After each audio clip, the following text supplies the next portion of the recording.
I put my hands in motion.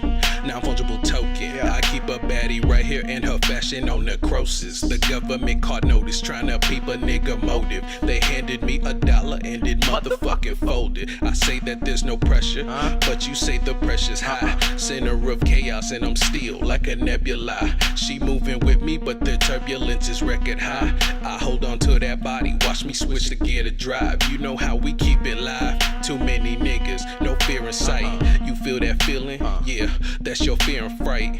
Push that shit down, you don't need it. Well, you might, if you niggas wanna live to see another night. Non-fungible token. I keep a baddie right here in her fashion on necrosis. The government caught notice trying to peep a nigga motive. They handed me $1 and it motherfucking folded. I put my hands in motion. Non-fungible token. I keep a baddie right here in her fashion on necrosis. The government caught notice trying to peep a nigga motive. They handed me $1 and it motherfucking folded. Caught dead in the middle of it. This that feeling when it's about time to preheat the oven. And if you love it, and really if you love it, drop a little something in the motherfucking bucket just because of the people undercover. We keep our message covered, even from each other. We think we know each other, don't even know I love her. And when it's time to ride high, I know that you my brother. I put my hands in motion. Non-fungible token. I keep a baddie right here in her fashion on necrosis. The government caught notice trying to peep a nigga motive. They handed me $1 and it motherfucking folded. I put my hands in motion. Non-fungible token. I keep a baddie right here in her fashion on necrosis. The government caught notice trying to peep a nigga motive. They handed me $1 and it motherfucking folded. Too cool, too cool, too cool. You can call it what you wanna, baby. I've been on a mission, bigger than some dollars lately. Working lately, raise a baby, don't go crazy. Can I trust you? Can I trust you? Don't betray me. Number one is some more shit. I hold myself the closest. My sun goes up and down like I'm roller coasting.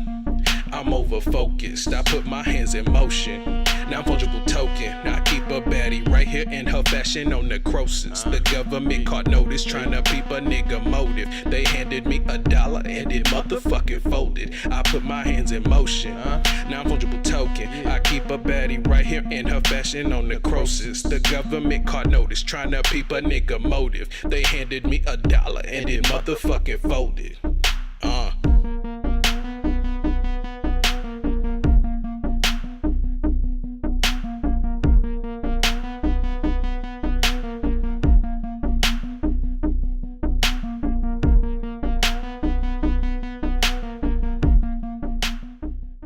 What's going on, y'all? Welcome to Musician Talks with DameSmiff. It's your boy DameSmiff. And so we are going to be discussing a lot of different things regarding the music industry and how it's going to affect specifically musicians, fans of music, artists, entertainers alike. And so if you enjoy conversations like this, make sure you hit the like button and also subscribe if you want to catch my latest videos and live streams like this. So this is one of going to be many live streams like this.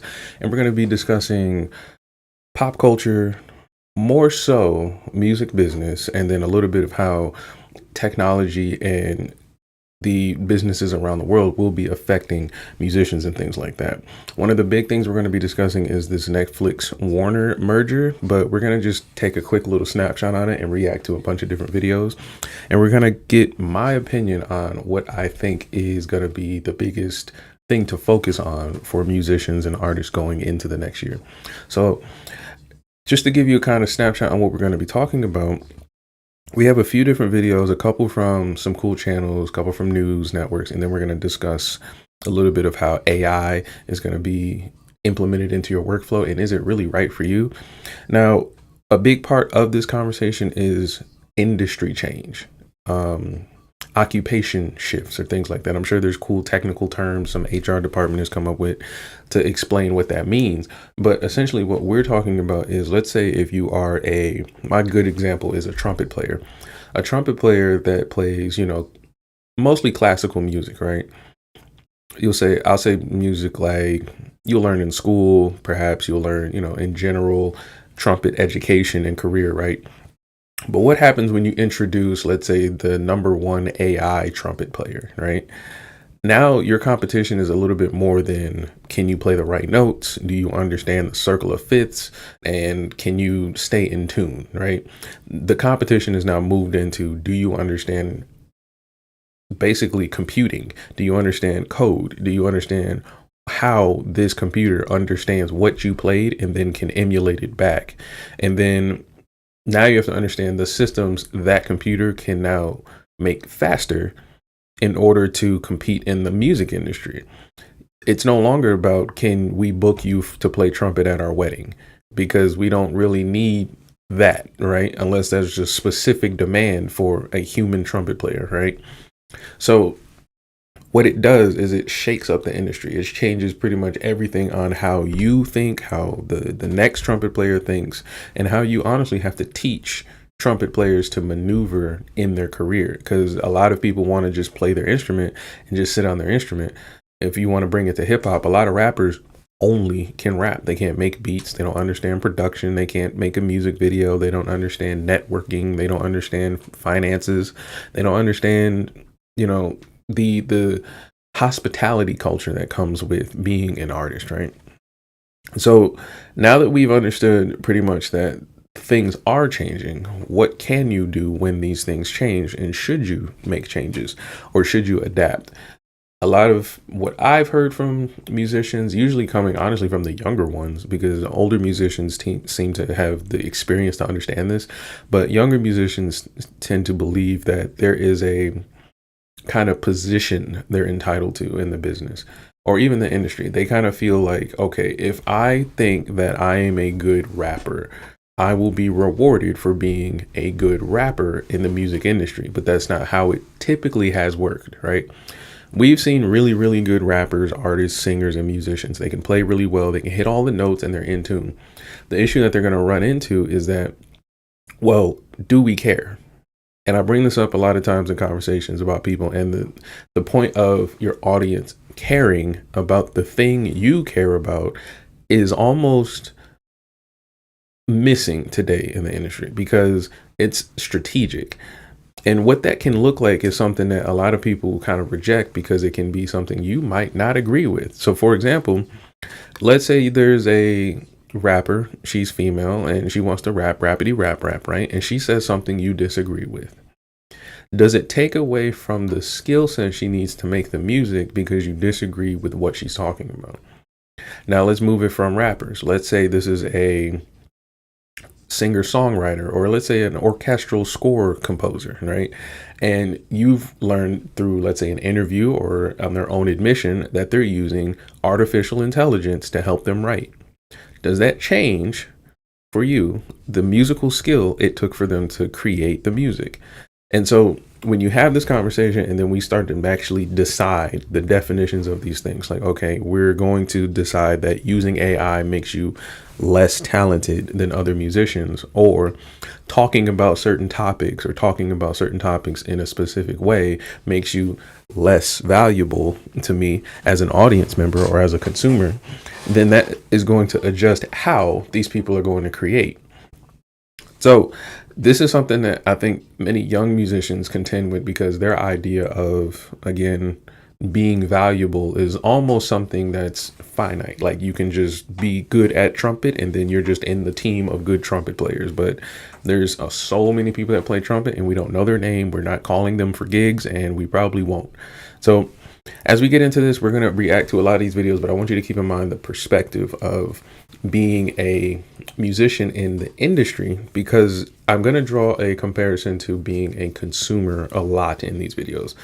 Consumers tend to dictate a lot of the industry trends because, in my personal opinion, there's a lot more of them. But the issue is with consumers is that less and less people tend to admit that they are consumers, but apparently they run how we make a lot of our business decisions.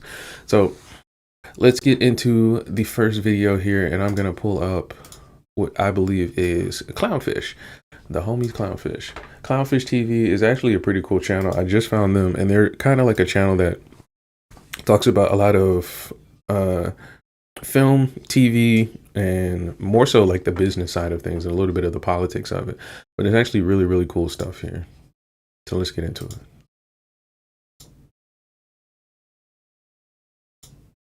Well, we gotta get audio here. Where's your audio?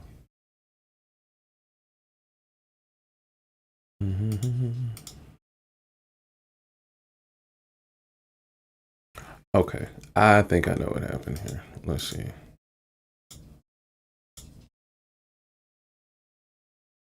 Yeah, okay. Here we go. All right, so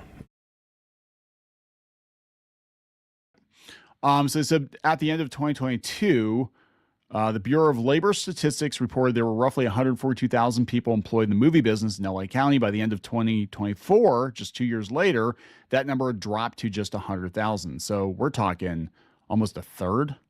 Holy shit. That's a catastrophic decline in the speed with which it's happened is jaw dropping. So within 2 years, a third of the people working in the movie business were out of it. So what he's kind of highlighting here is that they kind of just dumped a bunch of people out from the music, or not music, but the movie industry, right? And a big part of this is they're trimming the fat on the industry, okay? If you think about a film like, let's say, a Star Wars, right? Star Wars feeds a lot of mouths, right? Just with its existence, with its business model, and with, you know, the backing of our love behind Star Wars, right? What happens if we can make a Star Wars with a 30-person studio? Like if we can make the creative results of a Star Wars with 30 people when it took, let's say, 200 the first time, like what do you think is going to happen to the other, you know, people that are left over? That the issue is, for most of the people that are being laid off, is that their skill set is going to determine whether they're going to stay in the industry. And that part is terrifying for most people because they're banking on a gig like a Star Wars to come along. Now, he's going to hopefully kind of dive into what these people are kind of like maybe basing their decision on, right? And in my opinion, a lot of people are basing this on what they're comfortable with. If you're comfortable going to work every day and it's been, I don't know, 6 years since, you know, there's been an industry shakeup like artificial intelligence, then what is banking on, or what is helping you make this decision as far as I'm going to leave my industry and possibly try to join another one that's going to have the same technology? You know what I'm saying? I'm not surprised.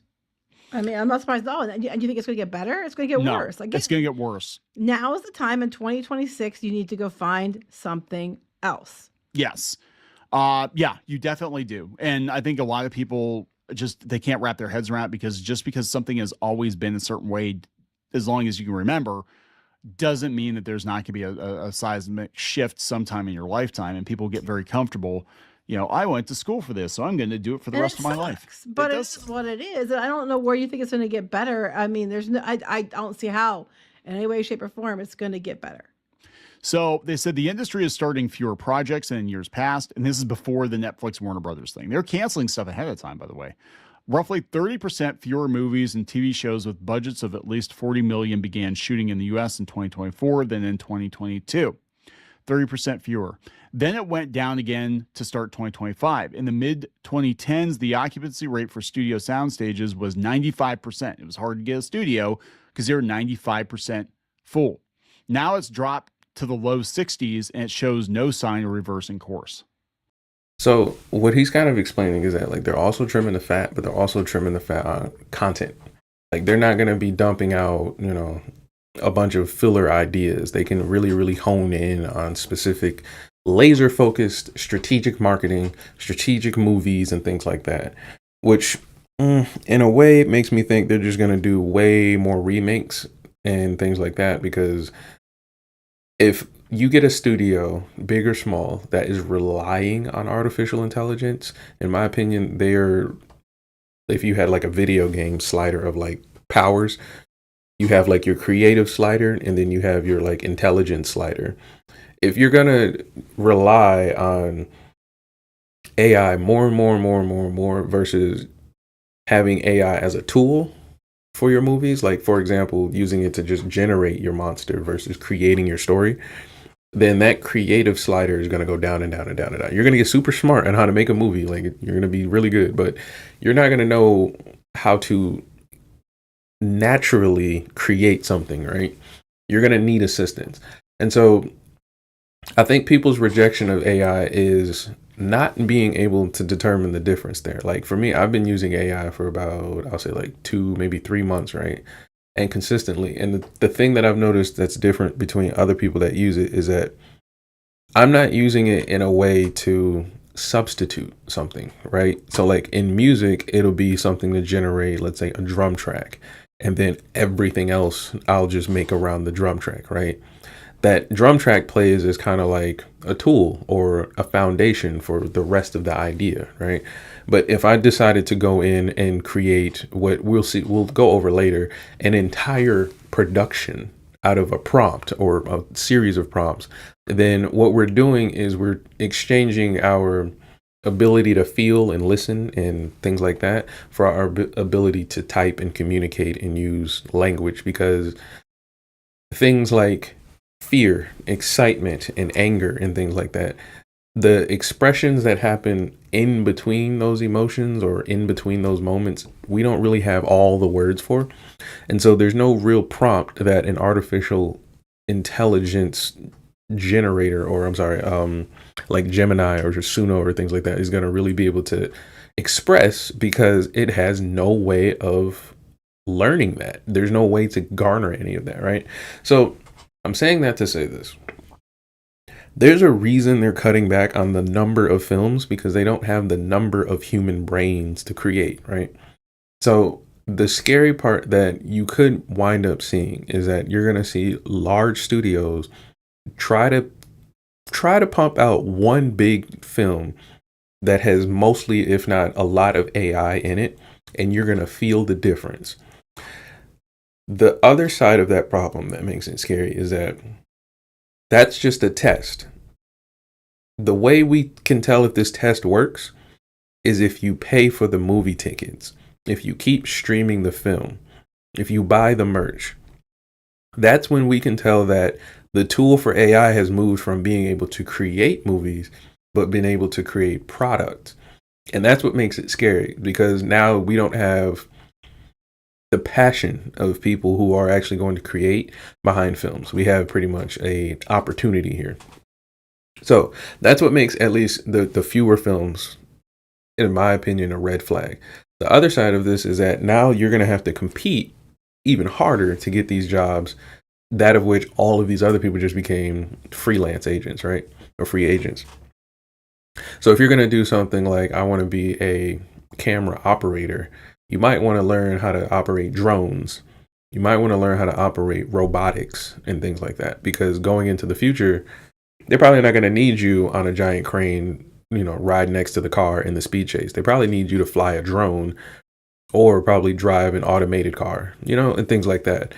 And if you don't know these things, or if you're unwilling, that's going to hinder you way more than them coming up with some terrible movie using AI. Okay. Well, no, they're also going other places to film. They're going to other states. They're going Yes. to other countries that offer them, a bunch of money back. Well, that's what they said. They said left-wing studio executives who once supported Newsom and other far-left candidates have moved their production to other states or countries thanks to massive tax breaks. Redistributing wealth is great, unless it's their own, of course. California is slow-moving and convinced of its own infallibility, was so slow to react to these obvious changes that adding its own tax breaks hasn't been nearly enough to stop the outflow. They're holding on for these tax breaks, and even with the tax breaks, it still makes more sense to go like Nevada or Florida or Georgia or something. Or other countries.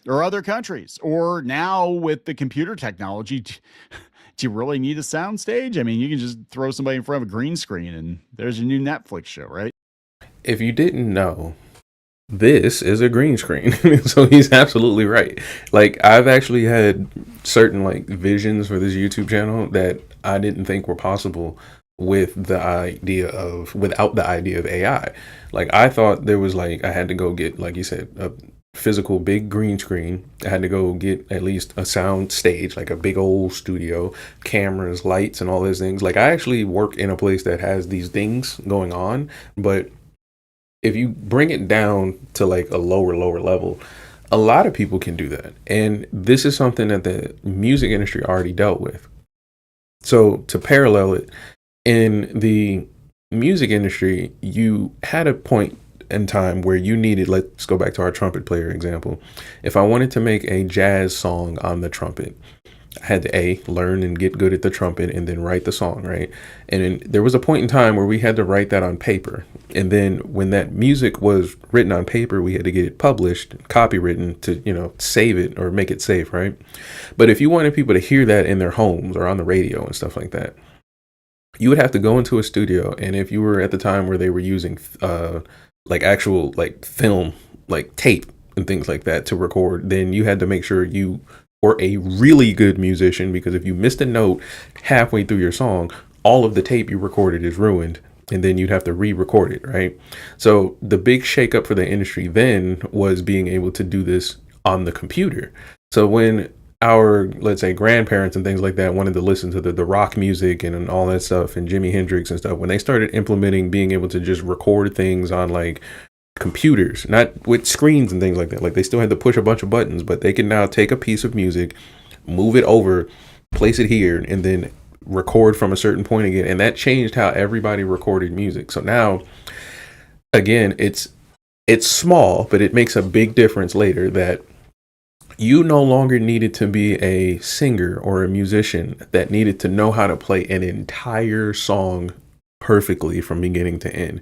And what that looks like is damn near a superstar today. So if you saw a woman just start singing in a grocery store and she knew all the words, she knew all the notes, and she knew all the dynamics to make it quiet and small and things like that, and did it from beginning to end, you would want to give her a Grammy or she'd be on TV right now. But what being able to quickly edit music like that did for the industry was that, okay, maybe I don't need to know how to play all of the song, but I needed to be good at a position in the song. So being a studio musician became a lot more valuable, meaning you could play a certain chord or have a certain tone, or maybe you have a certain inflection that people needed, and it became kind of like a brand for your sound, right? Today's version of that is like DJ Mustard or a producer tag or something, but back then you had to really understand music theory to a point to where you can now pick your little toolkit apart and then make that valuable to everybody, because you no longer needed to be able to record the entire track. And that's what made musicians so amazing back in the day, because you would hear that with your ears and never be able to record it until now. So now, fast forward even further, you get the introduction of MIDI. And MIDI is simply the idea that you can turn data into sound. And all that is that, let's say if I push a button on my piano tells my computer 1. If I push a second button, my piano tells my computer 0. Okay. When it plays 1, it's going to play a C chord. When it plays 0, it's going to play an A minor chord. And so what that also did was explain to people who weren't musicians that you didn't need to be a musician to make music. So now you had people who were musically savvy, meaning they understood it and appreciated music. A lot of you can snap your fingers, tap your foot, and keep a little beat, right? By that metric, you are qualified to create music if you put your mind to it and dedicate a little bit of focus, right? But with the introduction of MIDI, now I don't have to play an instrument. I can play data. So I can tell this thing or this computer or this MIDI controller to play, I don't know, an explosion on 1 and then play a kick drum on 0. It can play a trumpet on 1 and then play a violin on 0. All of these options provide me a huge toolkit without the need for knowing how to use the toolkit. I don't need to know how to play the violin. I don't need to practice the violin. I don't have to understand the tone, timbre, and maintenance for being a violin player. I don't have to do that for brass. I don't have to do that for piano. I don't have to do that for singing. There's versions of MIDI and audio tools and plugins and things like that that can bring different cultural sounds. You can have sitars from the Middle East. You can have bagpipes from Scotland. You can have all kinds of things just by pressing this little bit of data if you understand the technology, right? You don't need to understand the musical skill as much as you need to know the technology. And so that then again shook up the music industry. Now going forward, you have people that are talking about typing a sentence into a prompt that is going to generate an entire song for you. So now when you're thinking about, okay, how do I turn this into a business model that's going to compete with what I have as an idea? Because again, every industry changes because it's something that we all believe in my opinion. So the idea of a musician is no longer a singer or guitar player or trumpet player that can just stand in a bar, or honestly back in the day, an open field, and just complete a piece. Today's version of a musician is somebody that can generate a prompt. And if you don't believe that, then we will go through a reaction video later today to explain a little bit of how that works and how easy it is for people and how inexpensive it is. But I'm highlighting all of that to say is that it's an exponential change. It's very quick, very fast. And the people who fell apart from these things and they didn't really have I would say, will to adapt to all these things, they were quickly left behind or had to play catch up. And just to give you a true example before we move on, is that a lot of the favorite artists we have today, they spend more time doing what I'm doing right now, like podcasts and technology and doing a bunch of different ventures, because the value of being good musically has no longer been the priority for the consumer. It is for musicians, because again, if you're not good at making music, there's no way you can make good AI music. Okay. But for people who want to call themselves fans, for people who call themselves, enthusiasts and things like that, as we get further and further along in time, we get introduced to more and more options to enjoy what we call music. But how we do it is really determined on our consumption and not what we say we value. Now, y'all will say we value, really good singers, or the big one now is modest women singers and things like that. We'll say that stuff, right? But then if somebody were to introduce a way to where you can get an entire library of music for $10 a month, the track record has shown that many of us will decide to just simply pay $10 a month. And we won't try to think about how that value is going to really translate into a tangible benefit for being a good musician in the industry. So that's something to think about. Let me know in the comments if you guys resonate with that. A lot of this is going to be kind of like understanding more of it from the musician's perspective, because it is a thing that many people try to really understand it from the musician's perspective using their own sensibilities. Like if you think about like a rock star or something like that, like a rock star would do drugs in a hotel with a bunch of women and then pass out. You got work in the morning. So trying to understand why that guy is trying to make, waves in an industry is not really going to be easy for you. So I'm trying to break that down. And even for, musicians that would do something like that, it's hard for them too. So they wouldn't even understand it half the time. So let's get into the next one here. So this one we have actually from Fox. With a $31 or $32 a share offer. I think the dollar amount can keep going up. The problem is it doesn't do Warner Brothers shareholders any good if the deal is not going to get through. And there are some very serious antitrust concerns surrounding the Paramount-SkyDance offer that do not exist for the Netflix transaction. Paramount-SkyDance is already the owner of a major movie studio. It is going to reduce the number of major movie studios down from 5 to 4 in acquiring Warner Brothers. This is not the sort of concern that exists with the Netflix and Warner Brothers deal. Okay. The president has indicated that he might not agree with that. He was on the red carpet for the Melania documentary a couple of weeks ago. Somebody asked him about it, I believe it was Deadline Hollywood, and he said, well, Netflix and Warner Brothers together, they could have too much control when it comes to streaming. So where are you getting the belief that somehow the Paramount-SkyDance is the worst choice when it comes to regulatory approval? Well, before he talks, I'm gonna give my opinion because I think I'm cooler looking. But basically, In my opinion, I think the issue that a lot of people just visualize is, again, they're looking at other industries where this has happened, and we're musicians, so we're going to talk about the music industry. In the music industry, there's a big problem now with Ticketmaster, Live Nation, and all of them, right? And if we reel it back even more, we can go to like Warner Music Group, Sony Music, and things like that. You can go into the 70s where we talk about how like independent musicians got this huge unnecessary stigma and things like that in the music industry.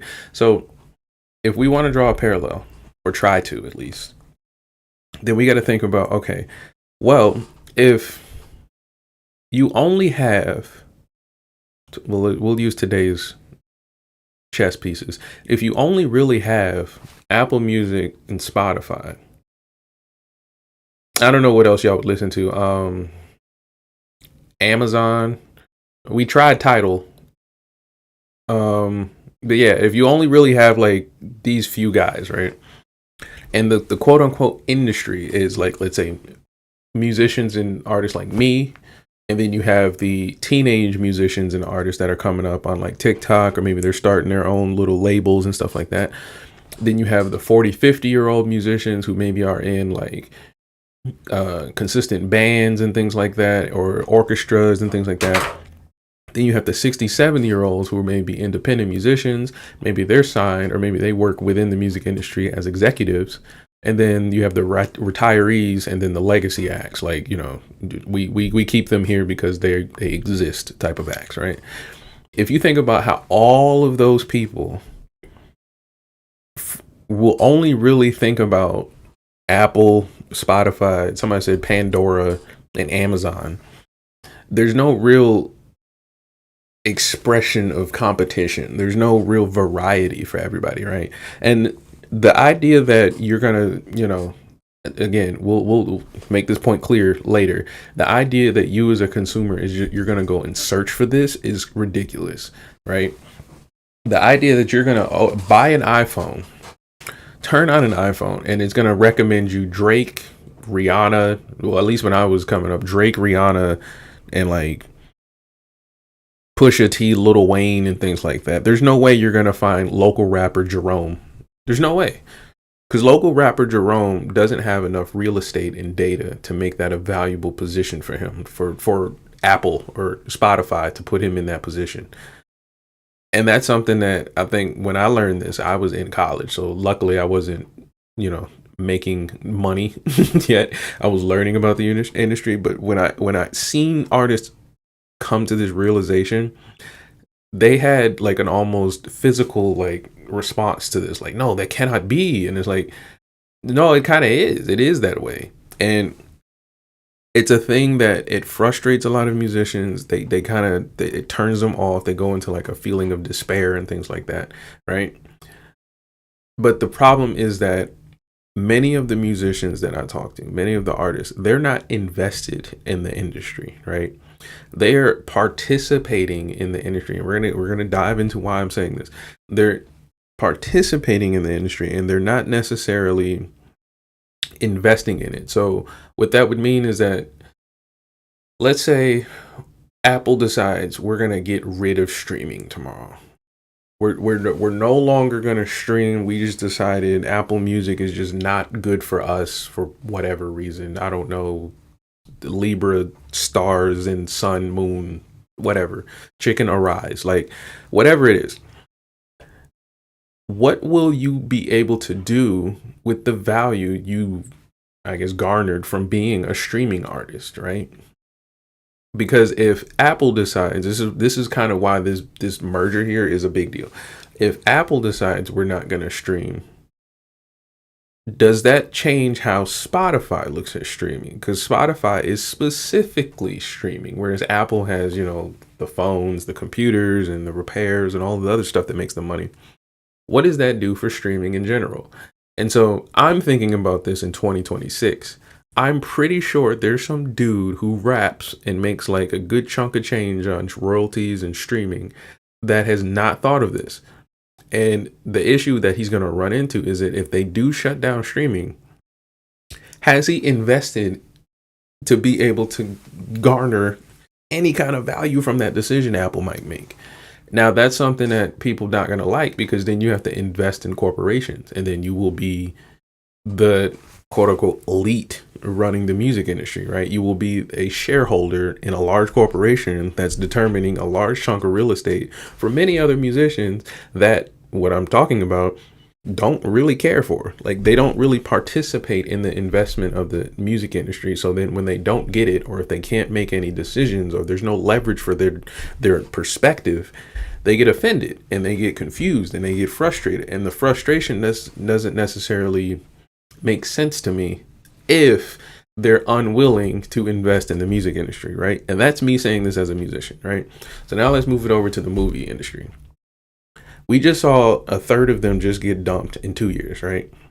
If a third of them did not invest into this movie industry, or these companies at least, just out of public stocks or whatever they could, even if it is trying to like get some kind of like severance package, I don't know how you would do that with them. So this is why we have ASCAP and BMI and CSAC and stuff like that. But if you get dumped from your industry and you're going to say it's because of AI, that means you weren't invested in your industry taking part in strategizing with AI.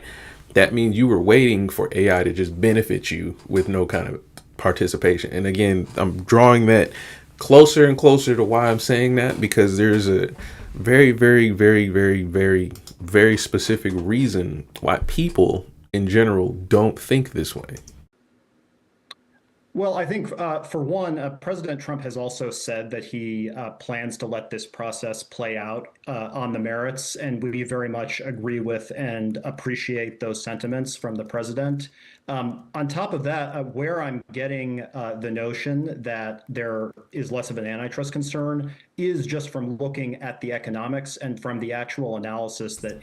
Like, look at these names up here, like these brand names: Netflix, Roku, Walt Disney, Amazon.com. Like these are the names that are the big players on the chessboard, right? Now think about like what's the other one? Pigeon, Hulu, and I think some of these probably own the companies I'm naming. What's the one? Tubi is another one. I remember Dame Dash. He has his own streaming site. Like people are doing this. People are in the industry of making films and getting into the industry of making movies and shows and things like that. But how do you compete with these guys, right? And how do you make sure you're standing up with what the consumer demand is, right? Well, a big part of it is you got to play ball. And part of playing ball is understanding the game. So if you think that Netflix and Warner's merger is not going to affect you as like a tiny Tubi actor, then you're bugging. But you need to understand that. But I just wanted to highlight that, that just like I say all the time, if you ever have conversations with me, that there's a musician busking on the street that thinks in their head they're the same as like Bon Jovi and like Coldplay. There's a girl in her closet right now that's setting up a cool little movie studio. In her dreams, she's going to be on Disney. So antitrust enforcers like my former colleagues at the Department of Justice are going to do when they look at both of these transactions. They are going to see that when we're talking about the Netflix transaction, it's combining two sets of assets that are really fundamentally complementary. Netflix does not compete head to head to a substantial degree with Warner Brothers, whereas with Paramount-SkyDance, it is a classic horizontal merger of exactly the type that DOJ and other antitrust enforcers have successfully blocked in the very recent past, including with the Penguin Random House transaction. I can see why they hired you, because when you were at the DOJ, you co-led the trials of JetBlue Airways' acquisition of Spirit Airlines. Okay, so they're giving a quick little snapshot of the bid war here. And I have a quick little tidbit of information from, again, because I'm getting up to speed, my little AI buddy, Gemini, a little Jimmy Jim, right? And so I asked Gemini to give me a little snapshot of the deal, and I'm going to read what it says so we can get an understanding of what these numbers may mean, or just to give some more information for ourselves, right? So it says the Netflix-Warner merger has escalated from a historic industry shakeup to a total collapse as of April 2026. Following a brutal $111 billion with a B bidding war. While Netflix initially held a signed $83 billion deal for Warner Brothers Discovery, The transaction imploded in February when Paramount-SkyDance swooped in with a massive superior proposal. Netflix co-CEOs officially pulled out on February 2026, refusing to match the price and pivoting back to a solo ad tier strategy. This has left the industry in chaos, while Paramount and Warner are currently moving toward a merger that would create the largest media conglomerate in the United States history. Over 1,400 Hollywood figures, including Ben Stiller and Emma Thompson, signed an open letter this week opposing the deal, warning that it would permanently dismantle creative competition and deepen the Hollywood apocalypse. So, this is how people in the industry feel about it. That's a snapshot of what's going on. And again, even like the Emma Thompson and the Ben Stiller open letter thing, an open letter is basically asking. I'll give you an example, because I'm getting into the food industry personally myself. Like I'm getting into, that business.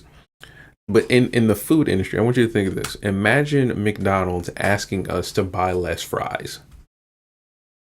That's what that open letter sounds like to me. When celebrities think that they can go to social media and ask for leverage, that's what that sounds like to me. They think that they're going to tell us to not support this merger as consumers. So, and the reason they want us to do that is because they want us to, again, care about their creative process. And we don't, because it's very easy. Like, I'll give you another cool example that we see today. How many of you watch AI content on social media? And how many of you watch the little angry foods that tell you about like how to keep it fresh, or like little angry body parts that tell you like not to be injured and stuff like that? How many of you watch funny little content creators that put AI filters over their faces to make skits? Stuff like that removes all the creative skill it takes for actual actors and actresses. And I know people don't like that, but it is a thing. Now, I'm highlighting that to not say it's good or bad. I'm highlighting it to say it's real. It's just like how if I wanted to play the trumpet, I can pull up my MIDI board and play the trumpet for you. But I can't pull out a real trumpet, right? But you would still hear a trumpet. So would you stop listening to the music because you don't think it's a real trumpet and wait for somebody to create the real thing? Or would you take what's available? And that's kind of why I correlated it to McDonald's asking us to buy less fries. We would never accept that. We would just simply tell them, hey, either you figure out what your problem is and give us what we ask for, or suffer. And so for many of the actors, they're the people, the actors are basically the elite version of the people being laid off. Okay. They're the people who are being left behind simply by just deciding, hey, I want to actually not invest into this future and actually figure it out. Now, the part about them being the world's biggest, or the US's biggest media conglomerate, is actually the more important part, because it begs the question of what's going to happen to my works, right? Things like artists and musicians, I always see them, they have this huge catalog that's amazing and then they'll sell it, or their record label will get dissolved and it'll be bought by another one, and now they got to reconfigure all their percentages and stuff like that. That's the more important part to understand, because like, again, if you have a Star Wars, or the budding part of a Star Wars, because we really haven't had a legacy show, I guess you could say The Walking Dead, maybe, but you can pretty much say most of the shows that are supposed to be lasting a long time can't do it because they're going to be muddied up by something new, the next thing, the freshest idea. And again, competing with people that can just by the push of a button make a prompt, or make a scene, or create an actress that's gorgeous, or make a muscular hunky guy that's wearing an armor or something. If you can do that easily, there's no reason to go to the gym, become a fit buff guy, learn my lines, learn facial expression, learn vocal inflection, learn how to network within the industry. There's no real reason to do that. You're gonna really just have on your resume, can do AI prompt generation, has produced on these films, and then it doesn't really matter what you look like. It doesn't matter that you are not a good version. It's gonna matter more so that you can do the thing. And the reason I'm pointing that out is because we don't care. We don't really care about doing things the right way, doing things the pure way. And so Netflix figured that out. Paramount figured that out, and they're deciding to capitalize on that. And they're going to capitalize on it. Now, hopefully and ideally, they're going to do it with creativity in the forefront. Like, even with their goal is clearly to make way more money than everybody else, what do you do with the money, right? What do you do with the power? What do you do with the leverage? And so these are things that I think many musicians need to focus on. We gotta be able to understand these things, because you don't want to be you don't want to be asking your friends, hey, can you buy less hip hop because I'm trying to make a rock album right now? Like, it's not how this works. It's never ever going to work like that, and to think it does is kind of foolish. The issue I usually, or the way I usually deal with issues like this, is understanding. You're going to have to read about it. You're going to have to learn about it. Why would they make the deal and things like that? So if I were to be Ben Stiller, I would be looking at this as like, oh, this is inevitable. They're trying to be the biggest media conglomerate in the United States. And they're not really thinking about, can Ben Stiller pay his mortgage? Right? And so if you understand that, you can make a little bit of a better decision instead of asking the fans to do anything. Like, they're not gonna do anything. I don't know why anybody would think the fans would do anything. So let's get into our next video here, and I believe this is another clownfish video. So legendary Titanic director James Cameron is likening the theatrical experience to a sinking ship if Netflix acquires Warner Brothers. Cameron penned a letter last week to Mike Lee from Utah that was obtained by CNBC, in which he argues Netflix's proposed acquisition of Warner Brothers Studios and streaming assets could lead to massive job losses in Hollywood. Yes, fundamentally alter the theatrical landscape in the U.S. and negatively affect one of America's largest export sectors. Lee chairs the Senate Subcommittee on Antitrust, Competitive Policy, and Consumer Rights, which held a hearing on February 3rd to discuss the potential impact of the Netflix Warner Brothers transaction. Cameron sends a letter after the hearing, during which Netflix co-CEO Ted Sarandos and Warner Brothers executive Bruce Campbell testified. He said, I believe strongly that the proposed sale of Warner Brothers Discovery to Netflix will be disastrous for the theatrical motion picture business that I have dedicated my life's work to. Of course, my films all play in the downstream video markets as well, but my first love is cinema. And the thing is that Cameron, love him or hate him, and look, I'm not a huge fan of the Avatar movies, but the guy makes money. He makes money at the box office, big money at the box office. He always has. Pretty much everything he puts out, save for like The Abyss, does really, really well in theaters. So this is what Lee said back to Cameron. We have received outreach from actors, directors, and other interested parties about the proposed Netflix and Warner Brothers merger, and I share many of their concerns. I look forward to holding a follow-up hearing to further address these issues. So here's where it gets catty. So we've got Ted Sarandos, the co-CEO of Netflix, throwing shade at James Cameron. James Cameron, who pretty much everything he drops in the theater makes $1 billion, right? Ted Sarandos wrote a rebuttal letter to James Cameron's slamming of Netflix deal. Read it. Okay, he said, I respect Mr. Cameron enormously and I love his work. But his letter to you knowingly misrepresents our position and commitment to the theatrical release of Warner Brothers films. Cutting to the chase with MAGA loyal, why do they have to bring this up? MAGA loyalist Lee Sarandos reiterated his firm commitment to a strong showing for Warner Brothers in cinemas if the streamer beats back David Ellison and Paramount's $108 billion hostile takeover bid. He said, I also said the same thing to Mr. Cameron when we met on December 20th, shortly after we announced our agreement to acquire Warner Brothers.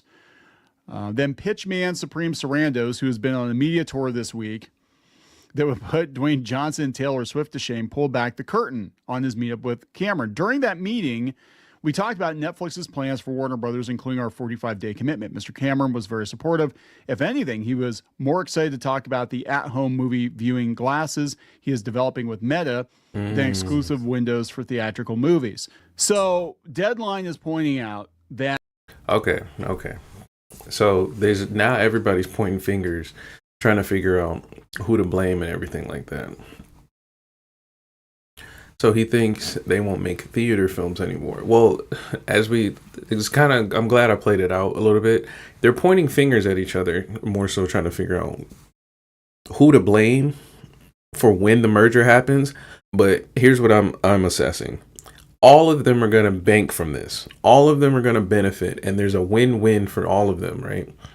The people who are saying that this is not going to be a good idea for people who are going to movies are creating what I call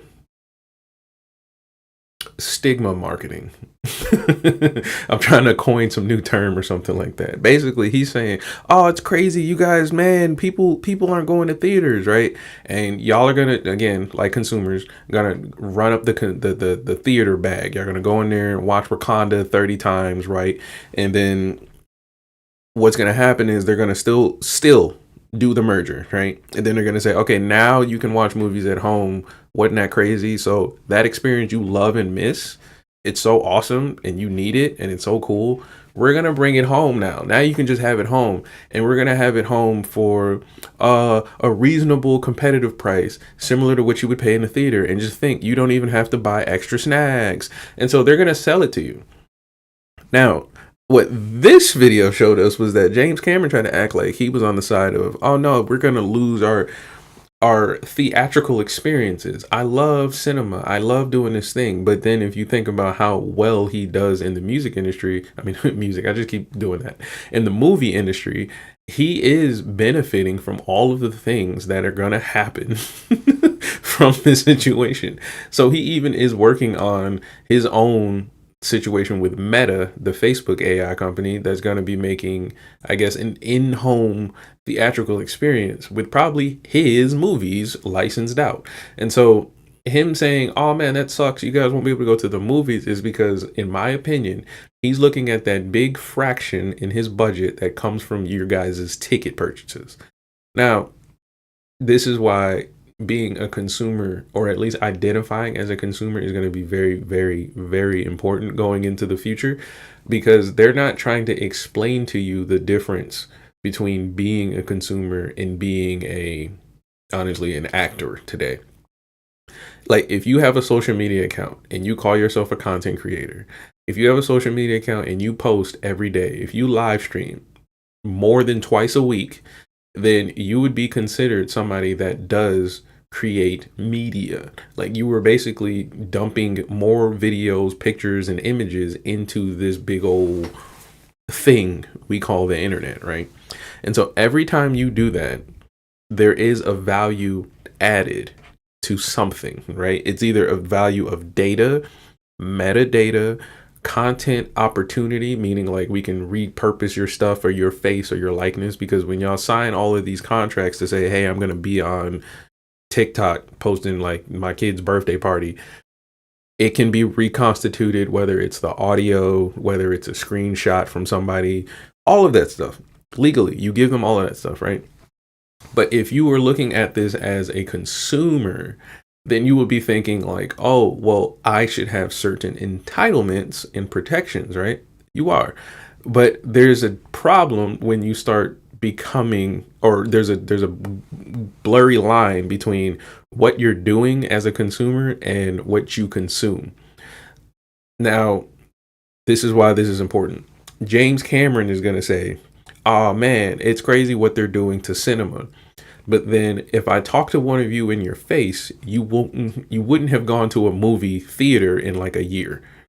Okay, so I don't know what he's talking about. And then James Cameron would be a person to say, things are going to change for the way we enjoy film. But then if I talk to one of you in person, your favorite content creator is on YouTube, Twitch, Kick, or Rumble. So there's either a clear disconnect between James Cameron's understanding of what's going to happen to him in his industry, or he has a clear understanding of what's going to happen, and he's trying to tell you to think a way about it. So I just want y'all to think about that. So if you are a person right now, you haven't paid a ticket and parked your car and walked into a movie theater since probably like 5 months ago, because a lot of movies have come out, then you are the person that is going to be watching your movies on stream or on your phone or on an iPad, or probably in passing by. Like you're one of the people, like if you're like me, you read about movies more so. The other version of this is that you can be a person that you will just never be interested in film, right? You could be a person that watches I Show Speed and Kai Cenat. Like, you love that kind of content. but they don't have theaters. This was a thing they tried to do probably back like 2020, where you started to see podcasts booking theaters trying to sell tickets. What they quickly realized was that that's not smart. Like, you can't make money taking this little low budget thing and then putting it in front of people trying to get them to pay Disney tickets, right? So now we have an issue of, what does James Cameron do with his cinematic experience when people or consumers demand a in-home cinematic experience? Well, they're arguing with each other, saying that, well, James is trying to tell us not to do the deal because it's going to hurt his cinematic experience process. But at the same time, he's also preparing for y'all demand for in-home cinematic experiences. Isn't that kind of strange? So they're just pointing fingers at each other, arguing back and forth. Cameron's insisting Netflix is suggesting a 17-day exhibition window, and his next movie comes out from Paramount. So they're saying that Deadline saying that they think that there might be something else going on here. But yeah, it's interesting that he felt like he had to react to that. Let's see what the comments here say. I failed to follow the logic of caring what a director has to say about businesses, not their area of work. Alt headline says Snake writes rebuttal letter of why he should be trusted to protect humans from eating forbidden fruit. Read it. Yeah, it looks like Deadline's definitely siding with Sarandos here. How many times does Netflix need to say the same thing over and over again? It's clear that opponents of the Netflix Warner Brothers deal just want to believe what they want to believe against all reason at this point. They're saying blame it on Paramount-SkyDance. This person says, let me be clear. Deadline posted an article titled How Breaching 45-Day Exclusive Window Will Devastate Movies and Why Netflix's Commitment to Theatrical is Misleading. Guest column, Netflix is very much wants to kill theaters. Sure, just like Disney didn't pay all that money for Fox to shut down all those licensing deals and block Revival House screenings for all those back catalog titles locked up in their library and shutting down Blue Sky. Yeah, no, that's actually true. Once the deal goes through, it doesn't matter what they say ahead of time, unless it's in writing. They don't have to do shit. I mean, it's theirs. They can do what they want to do. Yep. And that's what I mentioned earlier, is that the biggest thing I'd be worried about is if they become the biggest media conglomerate and I'm an actor, what happens to my cut? Because clearly I'm not invested in anything else. This is a conversation that hopefully breaks down in the next video, but essentially, you don't want to be the person that gets left out when there's an industry change. You don't want to be the person that doesn't understand the industry change, but then want to be so gun-ho with the industry. I'd hate this example, but it is an example. A big version of this was Lil Wayne. Yes, Lil Wayne and Pusha T. There was a weird, I don't even know the details, but there was a weird discrepancy between who owned Lil Wayne's music. Now, as a college kid, when I was hearing this, it was super confusing because I didn't understand the business that way yet. But it was confusing because in my mind, like most of you may have thought at the time, if I create something, it's mine. Right?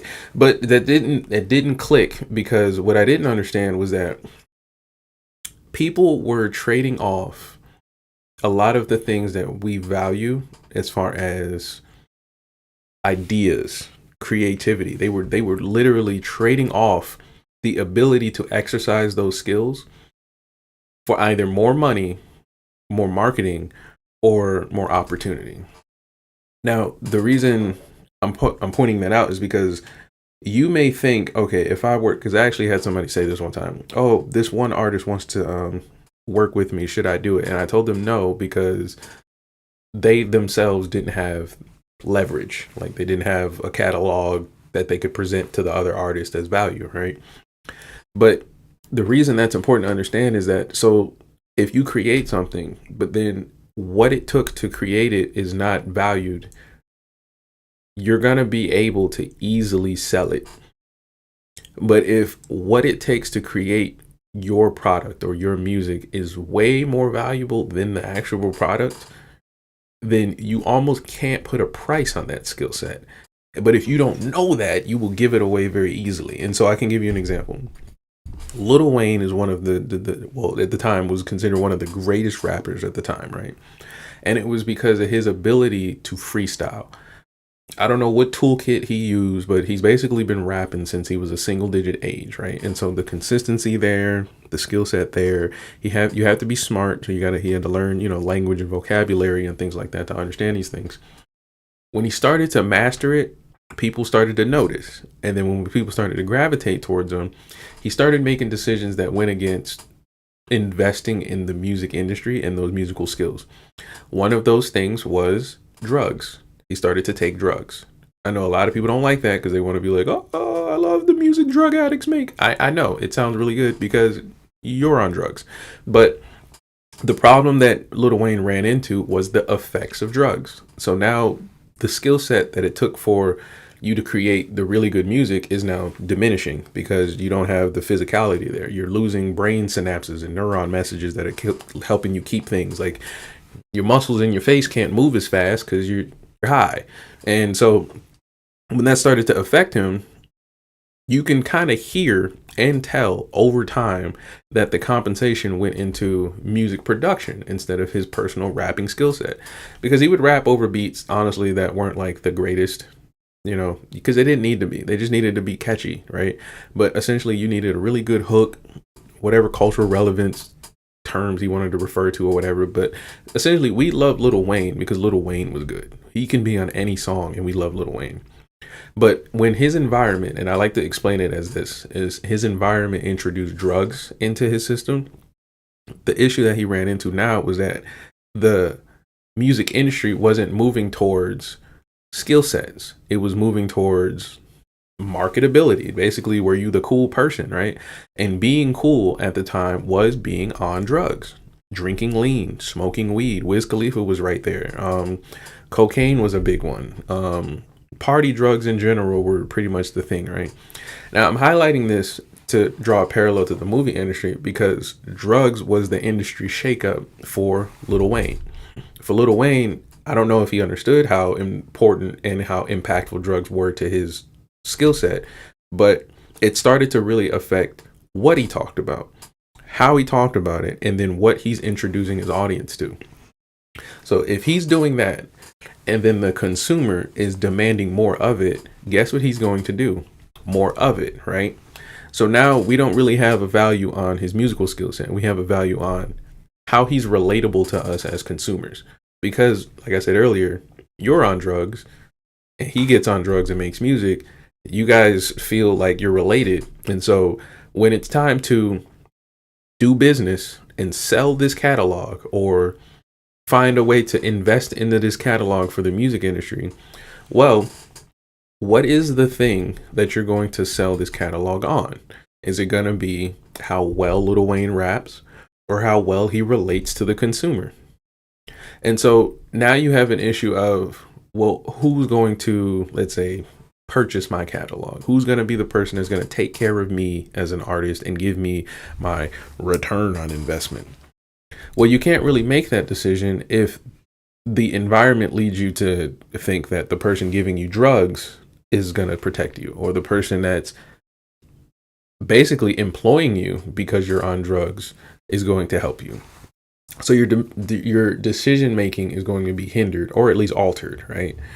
So now we're going to look at, well, if Lil Wayne is deciding he's going to give his catalog to this person or that person or this person or that person, what is the thing that he wants in return? And it must be money, because the skill set would give you the result of being able to compete with everybody else today, right? And when we think about, let's say, the Super Bowl, when Kendrick Lamar and Drake were going through their thing, Lil Wayne's name came up. And the thing I paid attention to wasn't so much was like, oh, what's Lil Wayne up to? Is because I knew the whole time Lil Wayne has been working on music and rapping and doing shows and things like that. He never stopped. The issue was that because the drugs were introduced in his career at any point, I don't care when it was, and that became the relatability for the consumer. When people looked up Lil Wayne as consumers, they didn't connect it to his rapping ability. They connected to how well he related to them. And today's consumer in music is no longer, honestly, listening to drug rap. And they're no longer listening to, let's say, what Lil Wayne was talking about in 20, 14. So the issue that he's going to run into today, similar to an industry shakeup in the movie industry, is that how do you get booked for this gig if the demand for a skill you don't have is the priority? So he doesn't have the relatability that people want, because the thing that made him relatable was left behind, which was rapping skill. Like, if you think about people, when you go to your father or your grandfather, you'd be like, who's your top 3 rappers? If he says some shit like Biggie, Tupac, it's because them two guys have clearly solidified whatever skill set to them that is never diminished in value, right? Because those are dead men that have not rapped in a long time, right? But if they say somebody that's like newer, or a little bit more niche, and they can explain why, there's usually a really, really good reason, or a direct reason, for why they're choosing to place value on this person. Maybe it's their skill set. Maybe there's a song they made that was super valuable to them and things like that. Now I want you to ask them, of your top 3 list, who would you buy a ticket to go see today, and how much would you pay? Those questions are not consumer questions.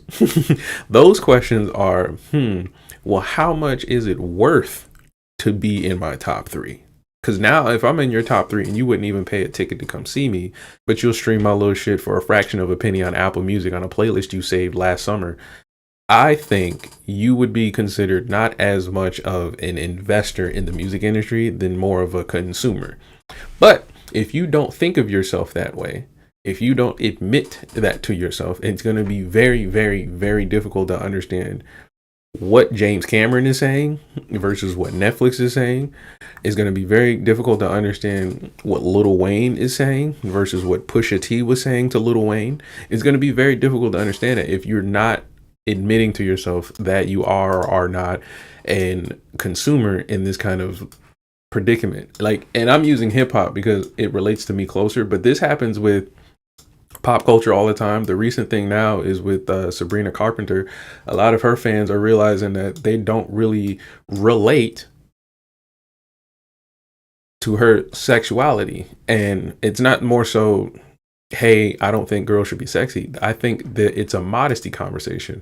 She was selling on this whole image to her audience that she was a, cute girl who's got songs and things like that musically.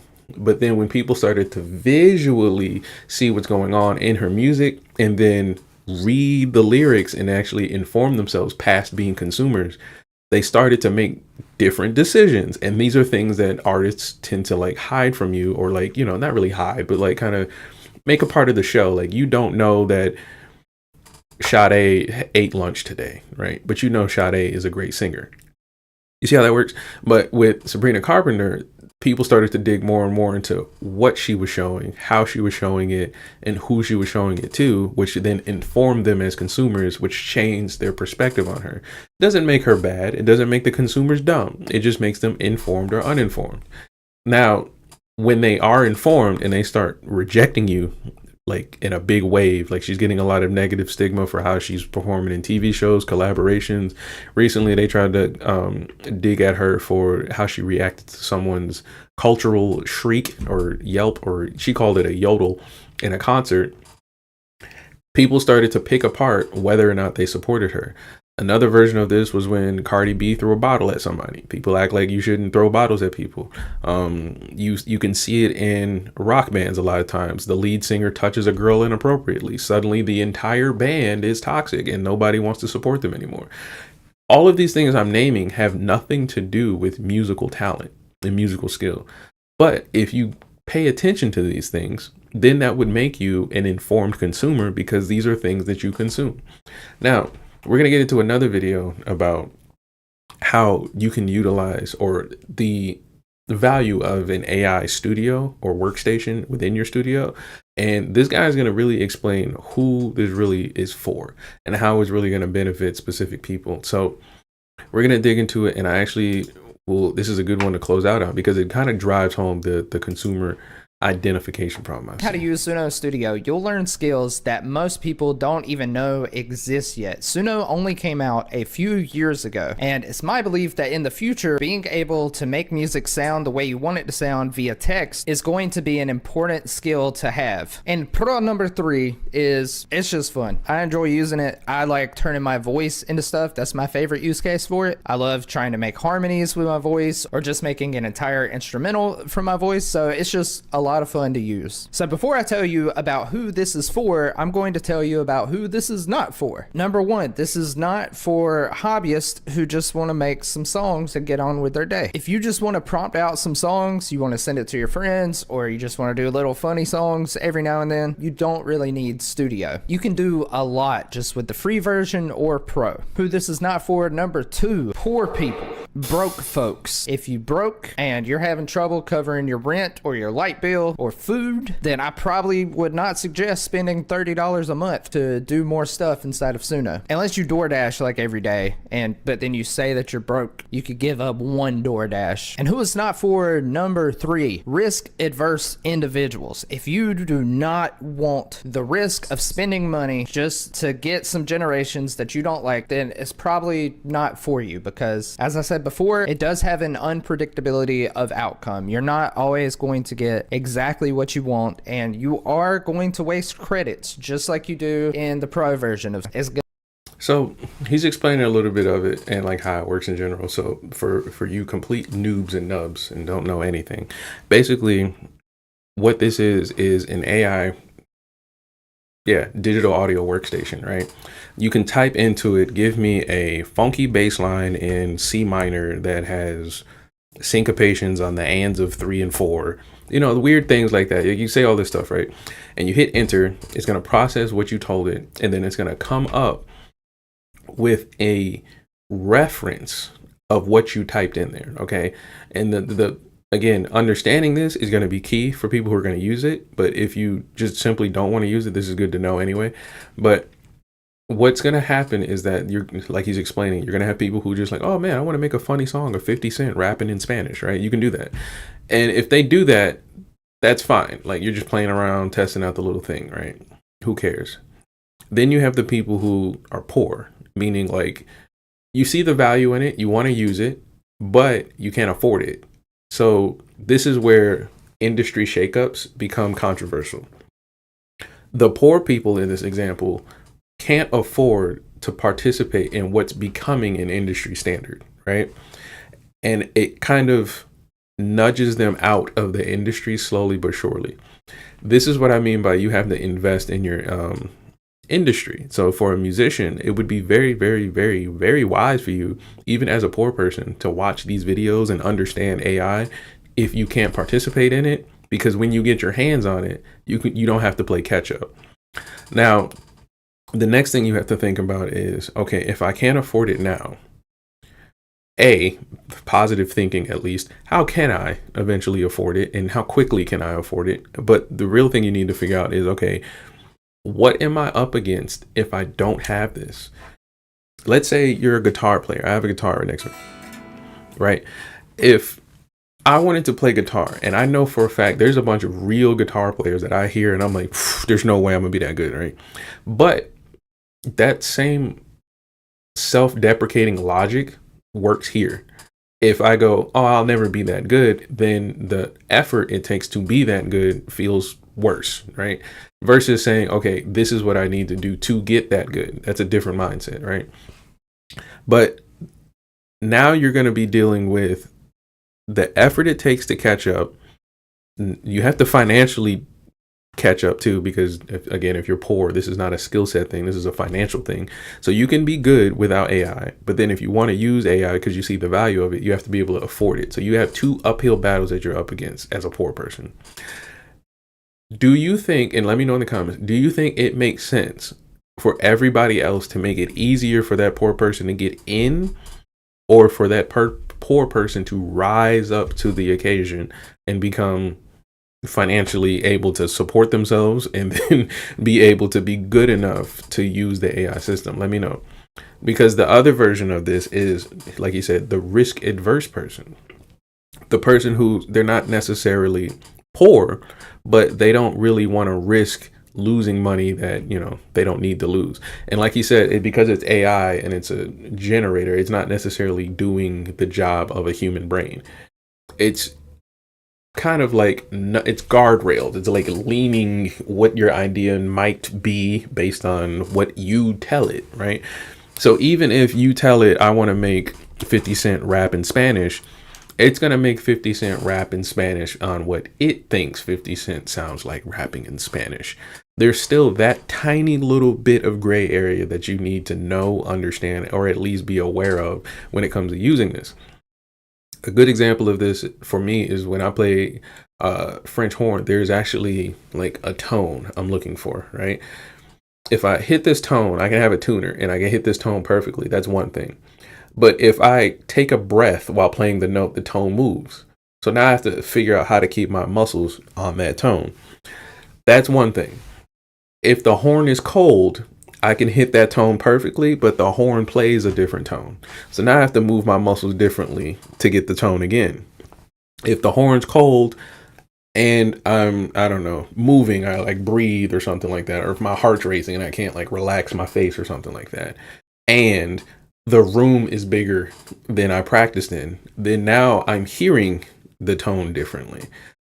There's so many things you need to be thinking about that if I just was like, hey, Suno, make a French horn piece in A minor, very smooth with long legato slurs, it'll just do it and it'll tune it to the piece. It'll be perfect. I can add inflection and it'll just do it.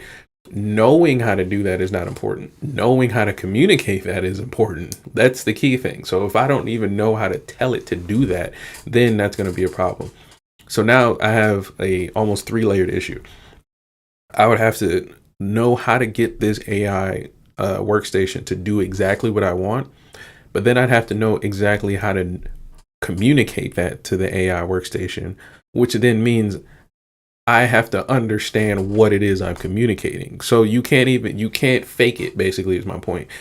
At some point, the AI is going to just fall to being a dumb robot because it's basically banking on what you put into it. And that's the key thing about what he's highlighting here. It's not for people that are going to be thinking like, okay, it's going to give me exactly what I want. No, it's going to be for people that are here understanding what AI is. Just like fire is something you respect. You can't control it, right? And so you have to pretty much understand that if you're going to get the most out of it. And if you're not one of those people, again, admitting that you're a consumer, admitting you're a person that's just doing this for kicks and giggles, admitting you're just doing this every day just because you're having fun, versus saying, I'm about to compete with Disney. There's a complete difference in approach that you're going to take to this. Gonna happen. So who is this for, you ask? Well, number one, this is for people who take this AI music creation process very seriously and are trying to do this as a career. Maybe you want to become an AI artist to get signed or something like that. Then I would definitely suggest getting Studio, because you can do a lot of stuff inside of it to customize your songs and make them sound more unique. Who it's for, number two, music producers who want to add AI into their workflow, because Suno Studio is just like a really easy way to get ideas out. If you've got some stuff in your DAW that you've made and you want to try changing out the piano melody you have in there, or you want to see what a voice would sound like as a synth, or you want to make like a guitar solo that goes along with the same vocal melody as the chorus, you know, things like that, it can be really useful. Who it's for, number tres, is just people who are okay spending a little bit of change and are okay with the risk of not getting exactly what you want in the name of staying ahead of the curve of music technology. And if you watch this video and you're still like, I don't know if I want it, then check out this video, because I put Suno Studio through 3 vigorous tests to check the cover feature and see how well it works. And as always, if there's anything else you want to know about Suno AI, let me know down in the comments, so I'ma learn how to surf. All right, he's crazy, bro. But basically, that's a good, he basically highlighted everything that I pointed out in a nutshell. I'm just doing a deep dive version of what he's saying, because he's just doing it to highlight Suno, right? He's just showing you, hey, this product may or may not be for you. My greater point is, you need to understand which one of those people you are when industry shakeups like this happen in, let's say, a music industry or a movie industry, because similar to being the poor person in his example of people that shouldn't be using Suno, you're going to just get left behind. Like if you're an actor today and you're not taking advantage of having a YouTube channel and pumping out short films on your own, like you got like a team of like 3 or 4 people that's helping you produce short films on your own YouTube channel with your own music, with your own likeness, you're going to be behind the curve of the people who, or you're going to, well, yeah, you're going to be behind the curve of the people who are doing that. Like you're going to be the people who are waiting in line to get a job because you're not working. And I'm only saying that because they told us this in college. They told us this as musicians. They were like, listen, you can sit in the basement playing your saxophone for months, for years even. No one's coming in there to book you. So in order for them to book you, you have to stand out like most job markets, but you have to make yourself undeniably valuable for what you bring to the table. And the word undeniably valuable, specifically undeniably, it almost offends people because you now have to put yourself in boxes. You now have to say, I can't do this. I can do this. They don't like this and they do like this. And if you understand that, you can place yourself more comfortably in the music industry. For these people in the movie industry, like a third of people that lost their jobs in the past 2 years in the movie industry. If these people decide I'm just going to quit, in my opinion, they were never really in it for cinema. But if they were like, okay, this is clearly a big shakeup. Here's what I have as plan B. So that way I can continue doing what I'm doing. I personally feel like that's a better option. But again, like I was prompting you earlier, does it really make sense to try to appease the poor person? You know, does it make sense, or should the poor person try to like understand their position, and if not, say, hey, I can't do this yet, or try to get there? I don't know, but let me know in the comments. This was a pretty much dope first stream.